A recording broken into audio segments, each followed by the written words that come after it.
today about our research project about risk factors for surgical site infection. It's a study. It's a prospective observational study at Neurosurgery Department at Shams University.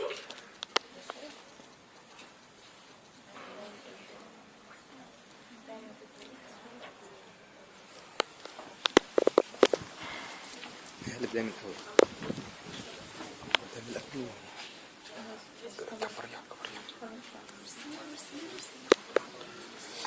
Surgical site infection is defined as an infection occurs within 30 days after the operation, if no implant is in place, and within 1 year if implant is in place and the infection is related to the operation. Surgical site infection may be superficial incisional infection, deep incisional infection, and organ space infection. Surgical site infection leads to health burdens as it impairs wound healing, revision surgery, increased usage of antibiotic, increased the post-operative hospital stay, and thus it increased the health care cost.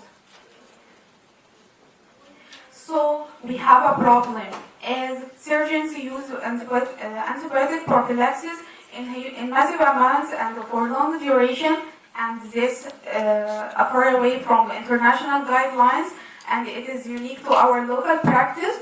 And such a practice leads to emergence of multiple drug strains, increased health expenditure, increased patient exposure to side effects of the used antibiotics, and the infection is still occurring in severe forms and high considerable rates in the department also.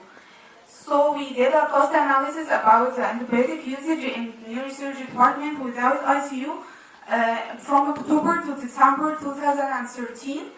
We found that we spent about 170,000 over antibiotics, and it's a huge number. So we thought about what to do. We started to objectify our experience through conducting this research project.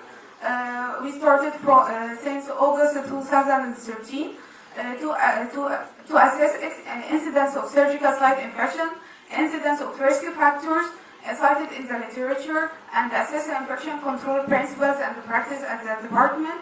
Only then we can apply the guidelines with confidence or know what we can actually implement to decrease the surgical site infection rate in the department. We included patients who underwent elective surgeries in all ages and both sexes. Data collection were by paper-based checklist and computer-based data sheets. We assessed three main categories of risk factors: pre-operative risk factors like obesity and chronic morbid diseases, intraoperative risk factors like addition of antibiotics to saline irrigation, duration of the operation, and post-operative risk factors like presence of post-operative CSF leakage. We diagnosed the surgical site infection according to CDC criteria. Superficial incisional infection affects the skin and the subcutaneous tissue, and the presence of one of the following criteria being heat, purulent discharge, diagnosis by the surgeon, or deep incisional site infection affects soft tissue like fascia or muscle, or deep or organ space infection evolve deeper than that.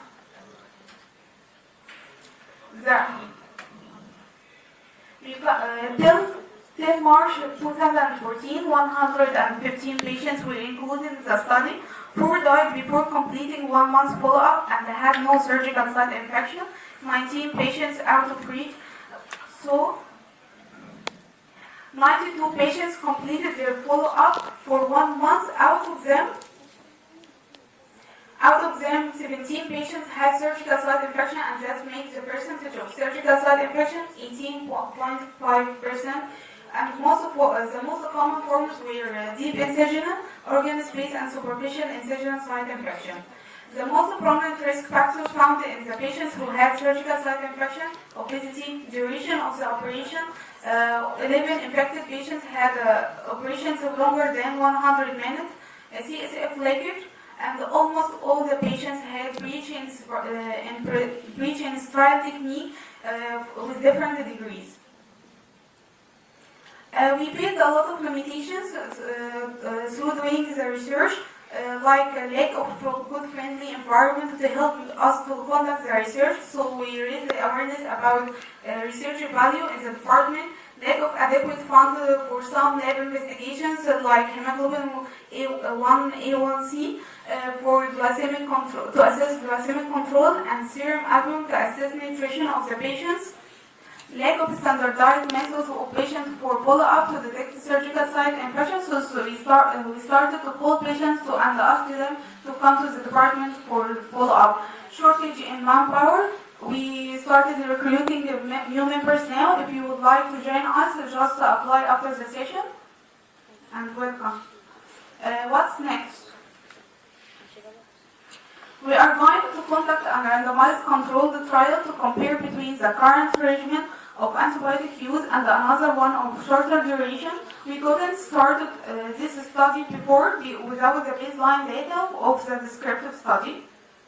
The study design, our target population will be patients who are undergoing elective neurosurgery procedure with exclusion of patients under 1 month age, and patients on ICU admission or use more than 24 hours antibiotics, and the patients with CSF catheter. Randomization will be through web-based computer-generated program. We will compare between cases who will give cefazoline, pre- and intraoperative, and amifene, with the current practice in the control group, ampicillin sulbactam plus ceftriaxone pre-operative until sutures removed. We will follow up patients for 1 month for patients who have no prosthesis, and 1 year for patients with prosthesis, and the diagnosis of surgical site infection will be through CDC criteria guidelines. Important message. We would like to give you a take-home message. Surgical site infection is still occurring in severe forms, and despite the prophylactic antibiotic abuse, medical personnel need more awareness about infection control principles and infection control practice. So, and here comes to the thank you for your listening, and I hope you get the message.